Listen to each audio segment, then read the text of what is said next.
माँ, ओ माँ, कहाँ चली गई? संदीप अपनी माँ शारदा जी को पुकारते हुए सीधा उनके कमरे की ओर बढ़ गया। तभी रसोई में काम कर रही उसकी पत्नी रवीना उसे माँ के कमरे में जाते देखा तो जल भूनकर राख हो गई। अंदर जाकर संदीप बैग से सामान निकालते हुए बोला, माँ, आपकी दवाई ले आया हूँ, खत्म हो गई थी ना। और हाँ, यह आपके घुटनों के दर्द के लिए मरहम भी लाया हूँ। शारदा जी ने बेटे के हाथ से दवाई ली और प्यार से उसके सर पर हाथ फेरते हुए बोली, बेटा, भगवान सबको तेरा जैसा बेटा दे। तो संदीप मुस्कुराते हुए बोला, अरे माँ, दुनिया में अगर कोई सबसे ज़्यादा भाग्यशाली है तो वो मैं हूँ, जो मुझे आपके जैसी माँ मिली। याद है जब मैं छोटा था और बुखार में तप रहा था, तब आप सारी रात मुझे गोद में लेकर बैठी रहती थी। मेरे जिद करने पर अपनी बाहों का झूला बनाकर मुझे झुलाती थी। संदीप एक्टिंग करते हुए दिखाने लगा कि कैसे माँ उसे झूला झुलाकर सुलाती थी। तो शारदा जी हंस पड़ी। तभी रवीना, जो दरवाजे पर खड़ी ये सब देख रही थी, हाथ कमर पर रखकर तानों की बौछार करते हुए बोली, वाह, माँ के पास बैठने के लिए आपके पास समय है। उनके साथ बचपन की यादें ताज़ा की जा रही हैं, लेकिन पत्नी से बात करने तक की फुर्सत नहीं है तुम्हें। तभी अचानक संदीप चौंक कर दरवाजे की ओर देखने लगा तो रवीना गुस्से में बोली, जब देखो माँ के नाम का जाप करते रहते हो। पता नहीं कैसा पति मिला है मुझे, इसने तो श्रवण कुमार को भी पीछे छोड़ दिया। याद ना हो तो बता दूं कि तुम्हारी एक बीवी भी है जो इस समय आपके आने का इंतजार करती रहती है। यह सुनकर संदीप बोला, ये तुम क्या कह रही हो रवीना? थोड़ा तो सोच समझकर बोला करूं। मैं माँ को दवाई देने आया था, फिर तुम्हारे पास आने ही वाला था, पर तुम्हें तो जब देखो फालतू की बातें चाहिए। यह सुनकर रवीना गुस्से में पैर पटकते हुए अपने कमरे में चली गई। माँ, मैं आता हूँ, कहकर संदीप भी उसके पीछे पीछे कमरे में आ गया और रवीना से बोला, रवीना, इतनी सी बात पर हंगामा खड़ा करने वाली कौन सी बात थी?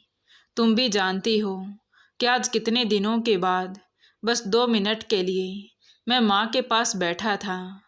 रवीना कुछ नहीं बोली तो उसने कहा, चलो अच्छा, मेरे लिए खाना लगा दो, बहुत भूख लगी है। अरे, खाना भी अपनी माँ से ही क्यों नहीं बनवा लेते? बोलकर रवीना पैर पटकती हुई रसोई में चली गई। इधर अपने कमरे में चुपचाप बैठी शारदा जी एकाएक अतीत की तरफ खींचती चली गई। केवल 10 साल का था संदीप और उसकी बहन सोनिया 8 साल की थी जब उसके पिता का साया उनके सर से उठ गया था। पति के अचानक हुई मौत के बाद जब शारदा जी अकेली रह गई तो जिंदगी एकदम अंधकारमय लगने लगी थी। अकेली औरत कैसे संभालती 2 बच्चों को? पहाड़ जैसी जिंदगी अकेले काटना आसान तो नहीं है। आस पड़ोस के लोग जब ये कहते तो शारदा जी का कलेजा धक से रह जाता, लेकिन उन्होंने हार नहीं मानी। अपने पास रखे कुछ गहनों को गिरवी रखकर एक छोटा सा सिलाई का धंधा शुरू किया। दिन रात मेहनत करके लोगों के कपड़े सिलती। हालात जैसे भी थे, लेकिन बच्चों की पढ़ाई का खर्चा कभी रुकने नहीं दिया। वो दिन भर काम करती और रात को दोनों बच्चों के साथ बैठकर उनकी पढ़ाई में मदद करती। ऐसे ही समय बीतता गया। बच्चे बड़े हुए। संदीप पढ़ाई में होशियार था, मेहनती था। माँ की तपस्या रंग लाई और उसे एक मल्टीनेशनल कंपनी में नौकरी मिल गई। जब पहली तनख्वाह मिली तो सबसे पहले उसने माँ को लाकर दी और बोला, माँ, अब आपको कोई काम नहीं करना पड़ेगा, अब आप आराम करेंगी। उस दिन शारदा जी की आंखें खुशी से छलक पड़ी। उन्होंने भगवान का शुक्रिया अदा किया और बेटे को गले से लगाते हुए बोली, मेरा संघर्ष सफल हो गया बेटा। फिर उन्होंने एक अच्छा सा रिश्ता देखकर अपनी बेटी सोनिया की भी शादी कर दी। और फिर संदीप के लिए भी अच्छे घरों की लड़कियों के रिश्ते आने लगे। उन्हीं में से एक थी रवीना। पहली नज़र में वो संदीप को भा गई थी। साथ ही पढ़ी लिखी भी अच्छी थी। बेटे की शादी रवीना के साथ तय करने के बाद शारदा जी की खुशी का तो ठिकाना ही नहीं था। उन्होंने सोचा था कि अब घर में बहू आएगी तो घर में रौनक हो जाएगी। उन्होंने रवीना को बेटी की तरह रखने का सपना देखा था। लेकिन रवीना के कदम इस घर में पड़ते ही शारदा जी को एहसास होने लगा कि उनके सपने और हकीकत में बहुत फ़र्क था। रवीना को अपनी प्राइवेसी में किसी की दखल अंदाजी बिल्कुल पसंद नहीं थी, ना ही सास की और ना ही ननद की। उसे संदीप का अपनी माँ से इतना लगाव भी पसंद नहीं था। धीरे धीरे ये साफ होने लगा कि रवीना को इस घर में सिर्फ संदीप चाहिए, उसकी माँ या बहन नहीं। वो शुरू से ही शारदा जी से कटी कटी रहती, उनके कामों में कोई दिलचस्पी नहीं लेती। जब भी उसकी ननद सोनिया मायके आती तो रवीना उससे बात करने में भी कोई दिलचस्पी नहीं लेती। सोनिया ने भी इस बात को महसूस किया था। शुरुआत में तो शारदा जी को लगा कि नई नई शादी हुई है, एडजस्ट होने में थोड़ा समय लगता है। लेकिन समय बीतने के साथ भी उसके व्यवहार में कोई परिवर्तन नहीं आया। अब तो वो उन्हें बातें भी सुनाने लगी, उन्हें टोकने या ताने देने का कोई मौका नहीं छोड़ती। उसके तीखे शब्दों के तीर हर दिन शारदा जी के दिल को छलनी कर देते थे, परंतु वो चुप रहती, सोचती कि कभी तो बहू बदलेगी। लेकिन ऐसा नहीं हुआ। अतीत की यादों में खोई शारदा जी काफ़ी देर तक यूं ही बैठी रही। इधर संदीप को कई बार महसूस होता कि उसकी माँ अकेली होती जा रही है। वो रवीना को समझाने की कोशिश करता, लेकिन रवीना तो कोई बात सुनने को तैयार ही नहीं थी। फिर भी संदीप को उम्मीद थी कि वक्त के साथ सब ठीक हो जाएगा। कुछ दिन ऐसे ही बीत गए। आज रवीना बहुत उत्साहित थी। उसकी बहन मेघा का रिश्ता तय हो चुका था, इसलिए उसके माता पिता उसके शादी का कार्ड देने घर आ रहे थे। आज घर में एक अलग ही रौनक थी। रवीना बड़े चाव के साथ रसोई में सब कुछ बना रही थी। हर चीज़ का खास ध्यान रखते हुए बनाने के बाद चख कर देखने लगी। अरे, आज कुछ खास है क्या जो इतनी तैयारी चल रही है? शारदा जी ने कमरे से बाहर आते हुए पूछा, क्योंकि उन्होंने इतनी मेहनत से रवीना को काम करते शायद पहली बार देखा था। रवीना के चेहरे पर खुशी झलक रही थी। हाँ माँ जी, आज मेरे मम्मी पापा आ रहे हैं मेरी बहन मेघा की शादी का कार्ड लेकर। शारदा जी हल्का सा मुस्कुराई। बहू के उत्साह को देखकर अच्छा लगा। कुछ ही देर में रवीना के माता पिता घर आ पहुँचे। बड़ी खुशी से वो उनसे मिली, उन्हें सोफे पर बिठाया और खुद उनके पास बैठ गई।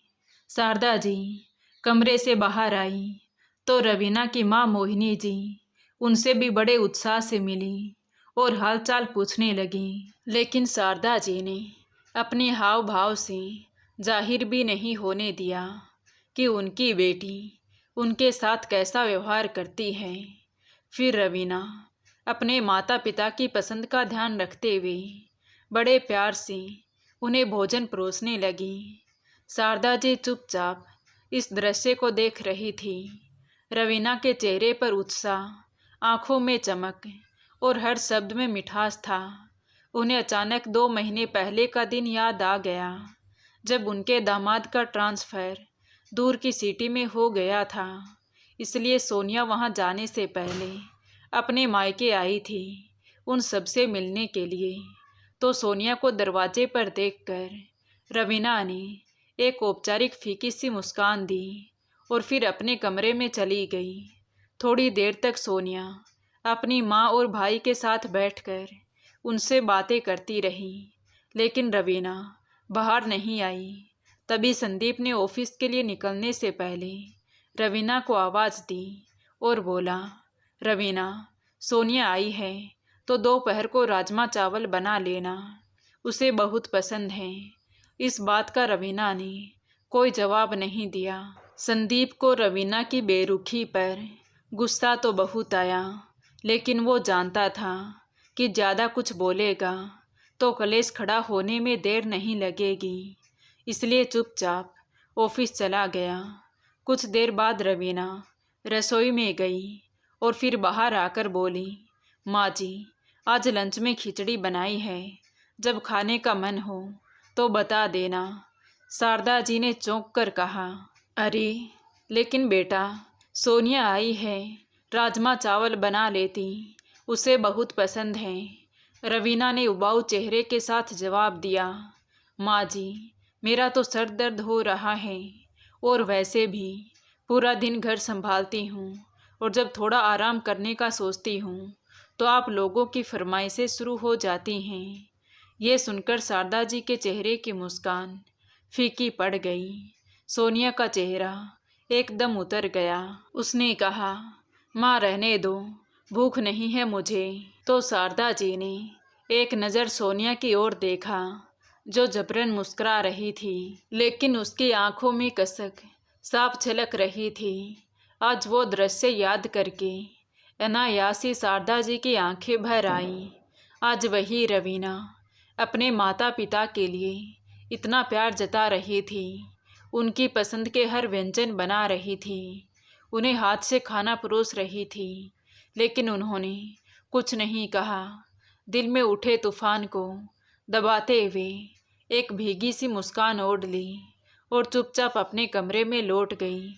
कुछ देर बाद रवीना के माता पिता भी वापस लौट गए।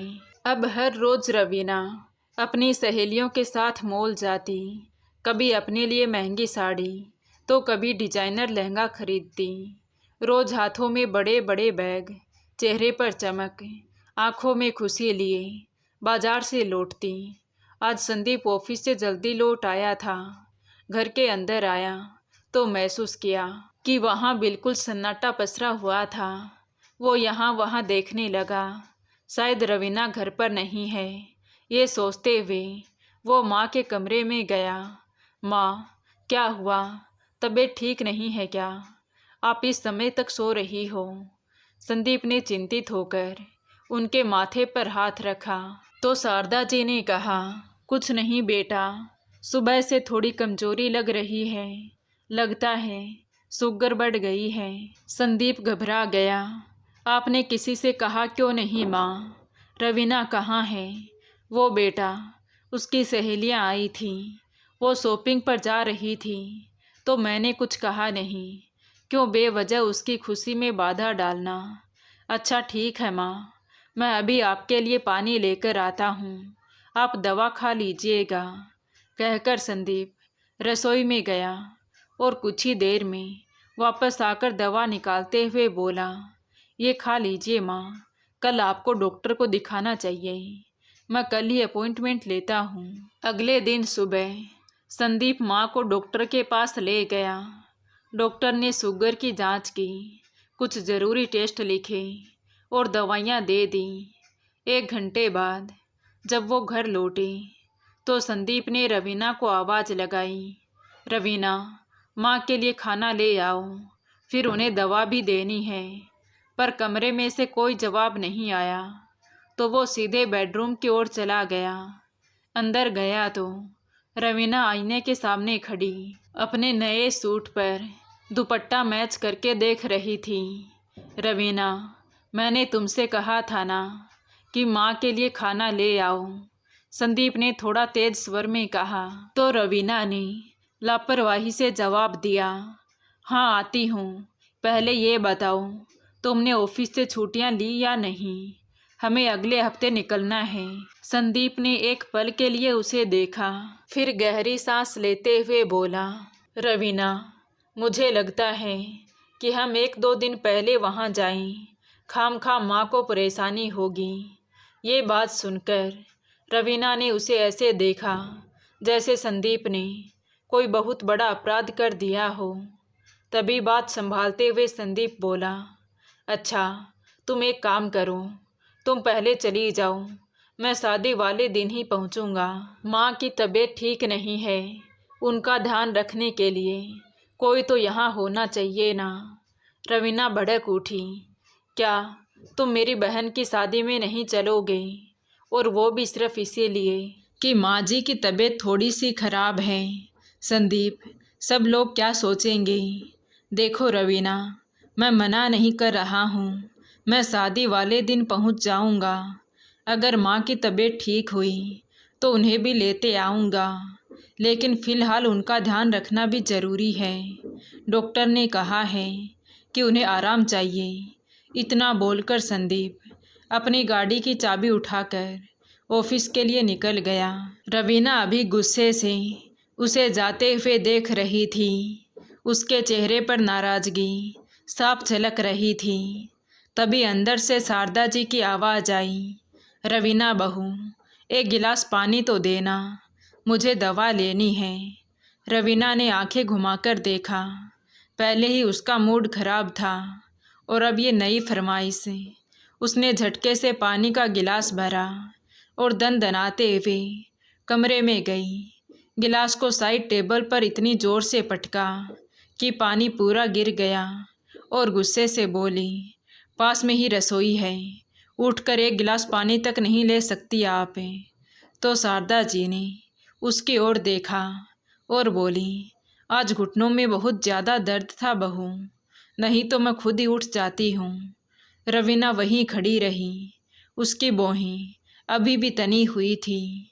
वो गुस्से से बोली, वैसे मुझे एक बात बताइए, आप ये सब नाटक इसीलिए कर रही हैं ना, ताकि मैं संदीप के साथ मायके ना जा सकूं? सब समझती हूँ मैं, वरना कुछ दिन पहले तो आप बिल्कुल ठीक थी। ये सुनकर शारदा जी का दिल जैसे धक से रह गया। ये क्या कह रही हो बहू? हाँ, वही कह रही हूँ जो सच है। आप चाहती हैं कि मैं यहीं पड़ी रहूं और बस दिन रात आपकी सेवा करती रहूं। नहीं बहू, ऐसी बात नहीं है। मेरी तबीयत सच में ठीक नहीं थी। तुम संदीप के साथ शादी में आराम से जाओ। मैं आज ही संदीप से बात कर लूँगी। उसे कहूँगी कि मैं बेहतर महसूस कर रही हूँ और बुढ़ापे में तो ये सब लगा ही रहता है। वाह, क्या खूब नाटक करती हैं। मेरा सारा प्लान बिगाड़ कर अब ऐसे दिखा रही हैं जैसे आपका कोई कसूर था ही नहीं। बहू की बात सुनकर शारदा जी हैरानी भरी नज़रों से उसकी ओर देखने लगी, लेकिन रवीना को इससे कोई फर्क नहीं पड़ा। वो पैर पटकती हुई बाहर निकल गई। शाम को ऑफिस से आते ही संदीप माँ के पास आया। माँ, अब तबीयत कैसी है? हमेशा की तरह उसने पूछा। तो शारदा जी हल्के से मुस्कुराई, अब ठीक हूँ बेटा, और वैसे भी ये सब तो इस उम्र में लगा ही रहेगा। अच्छा बेटा, एक बात कहनी थी तुमसे। बेटा, मुझे लगता है कि तुम्हें बहू के साथ उसके मायके जाना चाहिए। संदीप ने गहरी सांस ली। नहीं माँ, आपकी तबीयत ठीक नहीं है और मैं आपको इस हालत में अकेला छोड़कर नहीं जा सकता। अरे बेटा, समझने की कोशिश करो। ये बीमारियां तो आती जाती रहती हैं। इसका मतलब ये नहीं कि तुम मेरे पीछे अपना प्लान कैंसिल कर दो। तुम्हें रवीना के साथ जाना चाहिए, उसकी खुशी में शामिल होना चाहिए। ये बात सुनकर रवीना भी वहाँ आ गई। यही तो मैं इन्हें समझाने की कोशिश कर रही हूँ माँ जी। ऐसे मौके बार बार तो नहीं आते ना, लेकिन मानते कहाँ हैं। अरे मेरी बहन की शादी में अगर हम लोग भी पहले नहीं जाएंगे तो कितना बुरा लगेगा उन्हें। तभी संदीप बोला, तो ठीक है रवीना, मैं तुम्हारे साथ तुम्हारे मायके चलने को तैयार हूँ। हम वहाँ पूरा हफ्ता रहेंगे। ये सुनते ही रवीना का चेहरा खिल उठा। सच, मैं अभी पैकिंग कर लेती हूँ, कहते हुए जैसे ही वो बाहर जाने लगी तभी संदीप बोला, लेकिन रवीना, मेरी पूरी बात तो सुन लो। अब क्या हुआ? रवीना पीछे मुड़ी तो संदीप बोला, मैं माँ को भी साथ लेकर चलूँगा। अचानक कमरे में सन्नाटा छा गया। अभी अभी खुशी से दमक रहा रवीना का चेहरा अचानक बुझ गया। उसने हैरत भरी निगाहों से संदीप की ओर देखा। क्या माँ भी? शब्द जैसे कंठ में अवरुद्ध हो गई। फिर बड़ी मुश्किल से बोली, लेकिन वो कहाँ? मेरा मतलब है तबीयत ठीक नहीं रहती है ना उनकी। हाँ, इसीलिए तो मैं भी इन्हें इस हालत में अकेला छोड़कर नहीं जाना चाहता, संदीप ने स्पष्ट शब्दों में कहा। तो अब तक चुप बैठी शारदा जी ये सुनकर बोली, अरे नहीं बेटा, ये ठीक नहीं लगेगा। बहू के मायके में मैं कैसे रहने जा सकती हूँ? सब लोग क्या सोचेंगे? नहीं नहीं, मैं शादी वाले दिन आ जाऊँगी। पर संदीप नहीं माना। उसने ठान लिया था या तो अपनी माँ को लेकर जाएगा वरना शादी वाले दिन ही वहाँ पहुँचेगा। रवीना ने बुझे मन से अपनी पैकिंग शुरू कर दी। अगले 2 दिन बाद वो सब रवीना के मायके की ओर चल पड़े।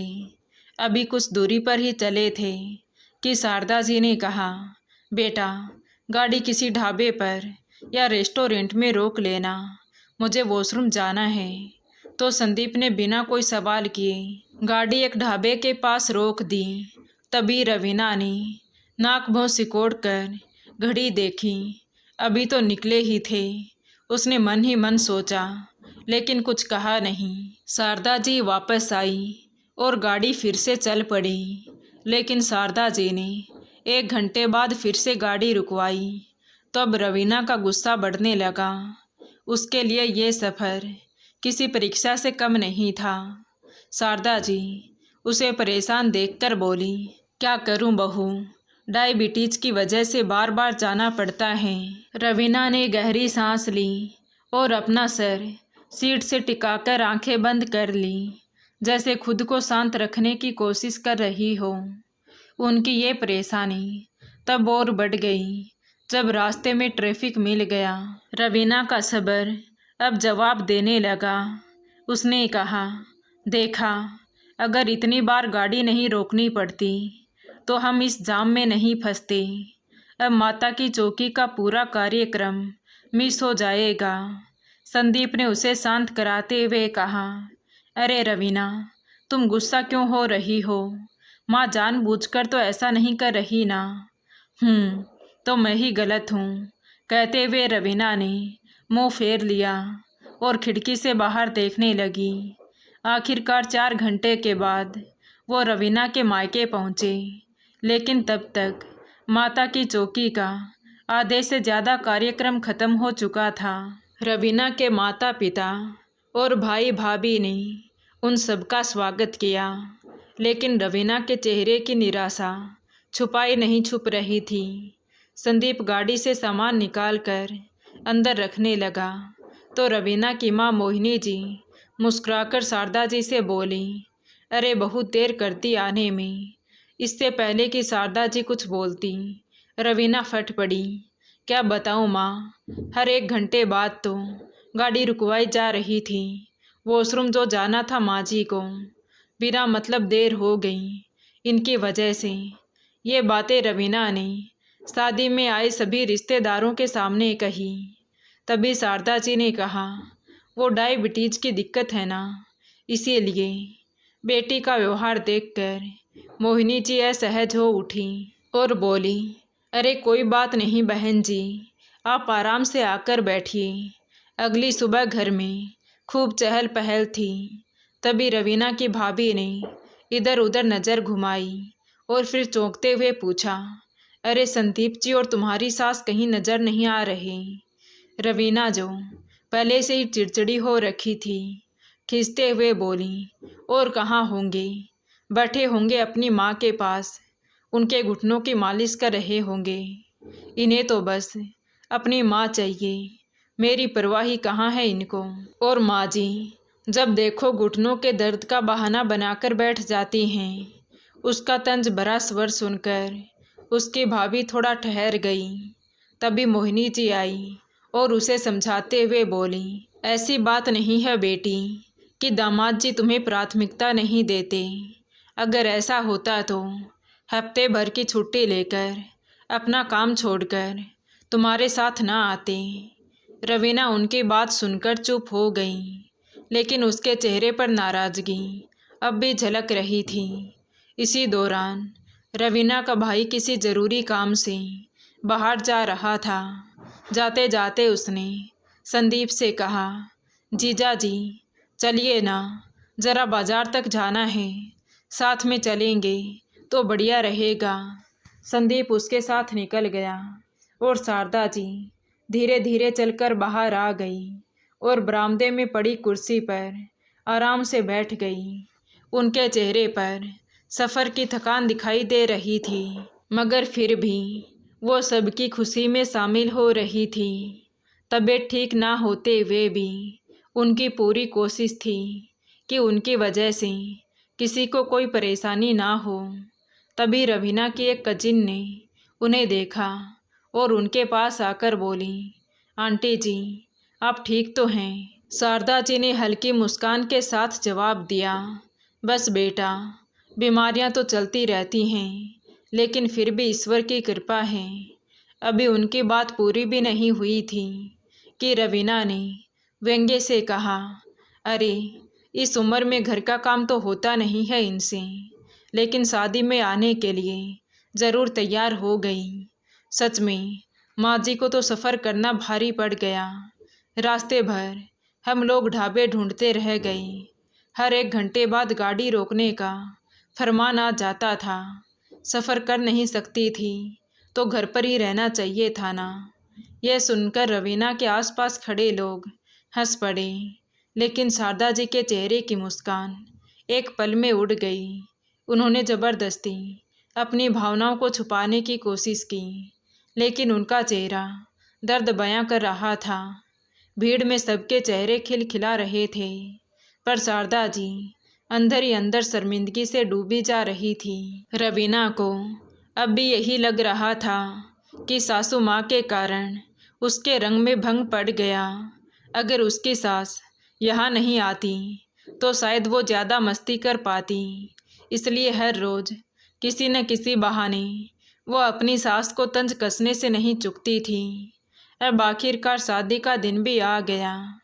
पूरे घर में चहल पहल थी। बारात पहुंची, रस्में हुई और फिर दुल्हन की विदाई का समय भी आ गया। सबकी आंखें नम थी।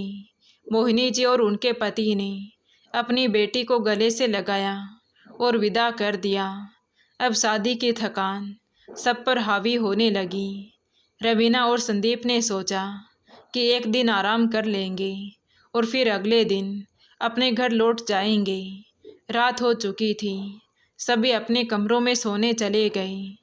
अगले दिन जब सब लोग उठे तो पूरे घर में अचानक एक तेज चीख गूंज उठी। आवाज़ सुनते ही सब लोग चौंक कर आवाज़ की दिशा में भागे। ये आवाज़ रवीना की माँ मोहिनी जी की थी। सभी लोग घबराते हुए उनकी ओर दौड़े। दरवाज़ा खोलते ही जो दृश्य सामने था उसने सबको सन्न कर दिया। मोहिनी जी ज़मीन पर गिरी हुई थी और दर्द से करा रही थी। रवीना के भाई भाभी उन्हें जल्दी से अस्पताल ले गई। रवीना भी माँ की हालत देखकर परेशान थी। जब वो लोग घर लौटे तो रवीना ने पूछा, क्या कहा डॉक्टर ने? सब ठीक तो है ना? तो उसका भाई बोला, गिरने की वजह से मांसपेशियों में तेज खिंचाव आ गया है, जिससे बहुत दर्द हो रहा है। डॉक्टर ने कहा है कि उन्हें आराम की ज़रूरत है। यह सुनकर रवीना ने राहत की सांस ली कि कम से कम कोई बड़ी चोट तो नहीं आई। घर आते ही मोहिनी जी को बिस्तर पर लिटा दिया। पर अब रवीना असमंजस में थी। संदीप की छुट्टियां ख़त्म हो चुकी थी और उन्हें वापस लौटना था, लेकिन रवीना का मन अपनी माँ को इस हालत में छोड़कर जाने का बिल्कुल नहीं था। इसलिए उसने संदीप से कहा, संदीप, मैं अभी माँ को इस हालत में छोड़कर नहीं जा सकती हूँ। मैं कुछ दिन और रुक जाती हूँ। संदीप ने एक पल सोचा और फिर सिर सहलाते हुए बोला, ठीक है, तुम ध्यान रखना, माँ जी को कोई तकलीफ़ ना हो। मैं माँ को लेकर वापस जा रहा हूँ, वहाँ ऑफिस भी ज्वाइन करना है। जब यहाँ सब ठीक हो जाएगा तो तुम भी आ जाना। रवीना ने सहमति में सिर हिलाया।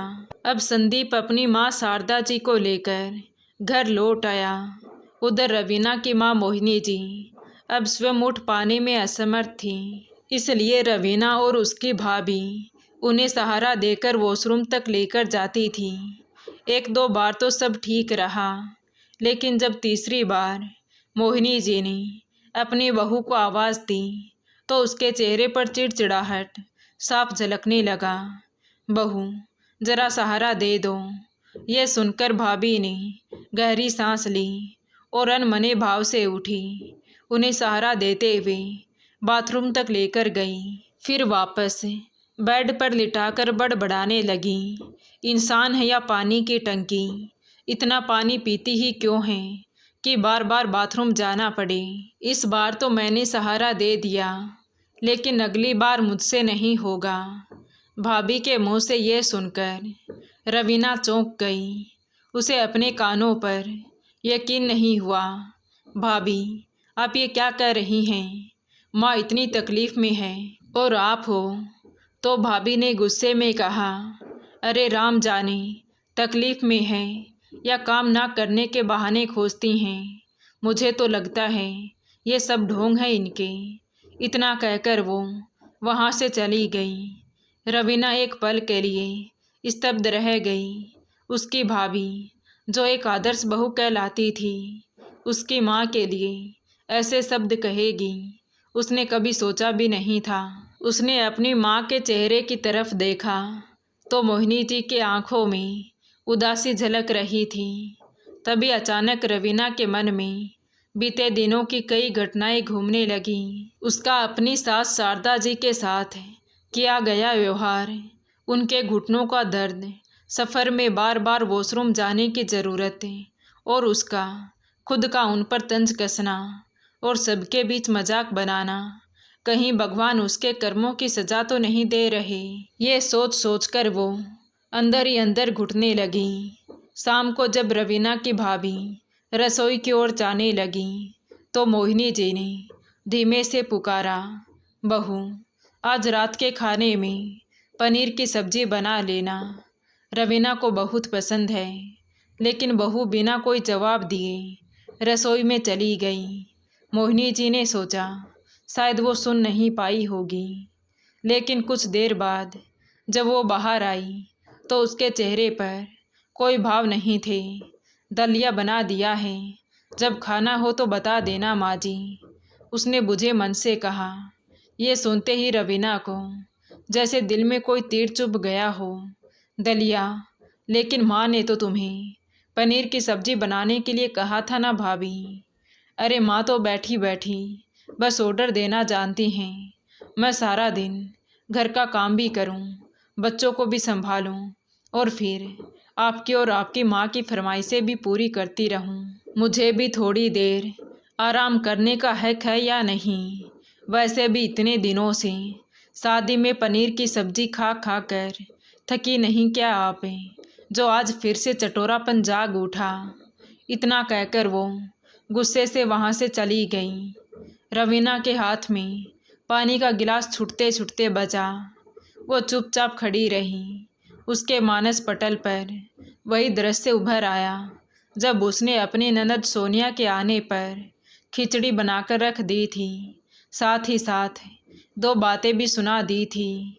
आज जब वही शब्द उसे और उसकी माँ को सुनने पड़े तो उसे एहसास हुआ कि जब अपनी कही बात ठुकराई जाती है तो कैसा महसूस होता है।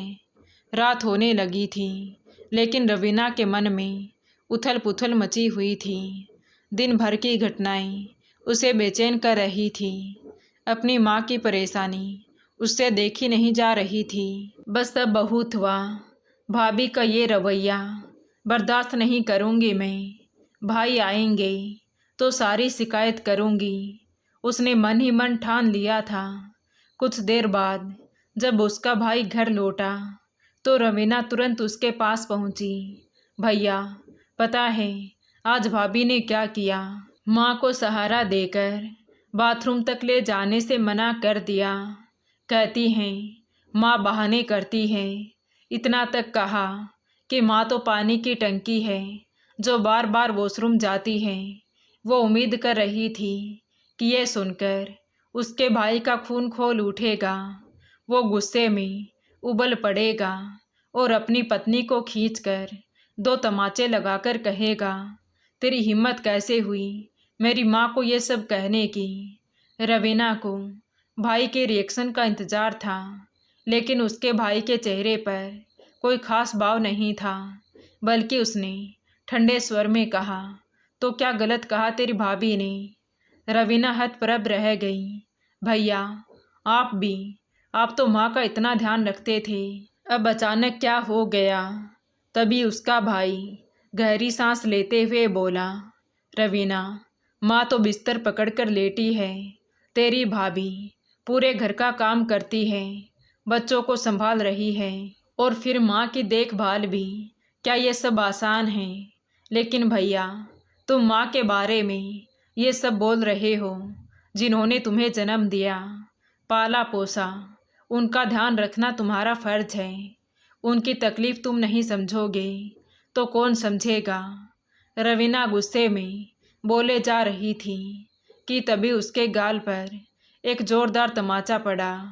उसने पीछे मुड़कर देखा तो ये देखकर हैरान रह गई कि तमाचा मारने वाला कोई और नहीं बल्कि उसकी माँ मोहिनी जी थी। माँ, आपने मुझे थप्पड़ मारा, पर क्यों?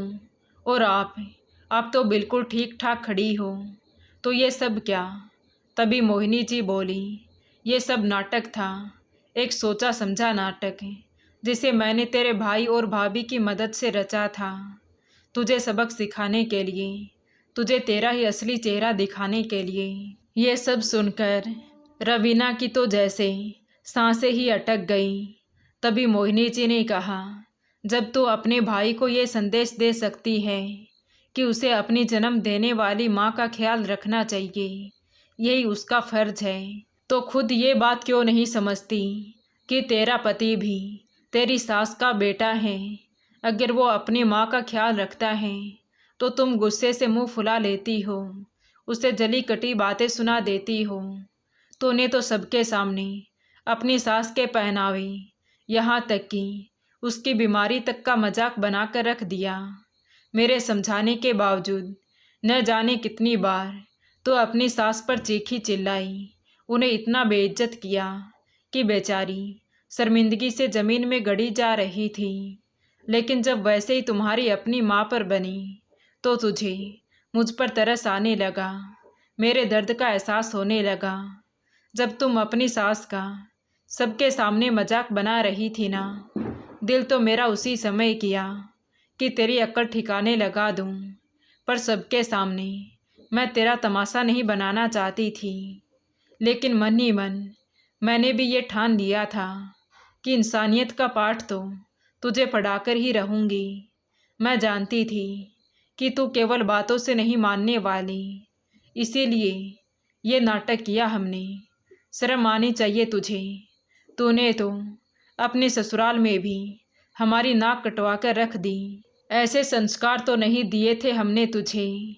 एक और तू है जिसने कभी अपने ससुराल वालों को अपनाया ही नहीं, वहीं दूसरी ओर तेरी सास है जिसने तेरे इतने बुरे व्यवहार के बावजूद भी कभी हमारे सामने शिकायत तक भी नहीं की। एक बात हमेशा याद रखना बेटा, तेरा सम्मान तेरे ससुराल वालों के साथ जुड़ा है। उनकी बेइज्जती का मतलब तुम्हारी खुद की बेइज्जती है। रवीना सर झुकाए खड़ी थी। मोहिनी जी का हर एक शब्द उसकी आत्मा को छलनी कर रहा था। अचानक उसकी आंखों से आंसू छलक पड़े, लेकिन ये आंसू सिर्फ दुख के नहीं बल्कि उसके अपराध बोध के थे। माँ, मैं बहुत बुरी हूँ, उसने कांपती आवाज़ में कहा। मैंने माँ जी के साथ बहुत बुरा व्यवहार किया। कहते कहते वो फूट फूट कर रो पड़ी। तभी मोहिनी जी ने कहा, बेटा, सच्चा पश्चाताप सिर्फ आंसू बहाने से नहीं, अपने कर्मों से होता है। तो अगले ही दिन रवीना अपने भाई के साथ घर वापस लौटी। जैसे ही दरवाजे के अंदर कदम रखा तो सामने शारदा जी बैठी थी। उनके चेहरे पर अब भी वही शांत मुस्कान थी, लेकिन उनकी आंखों में अनकहा दर्द था। बहू, अब समधन जी कैसी हैं? ठीक तो है ना? उन्होंने पूछा। लेकिन रवीना को समझ नहीं आ रहा था कि वो क्या बोले। बिना एक पल गवाए वो दौड़कर उनके पैरों में गिर पड़ी। माँ जी, मुझे माफ़ कर दीजिए। मुझसे बहुत बड़ा अपराध हुआ है।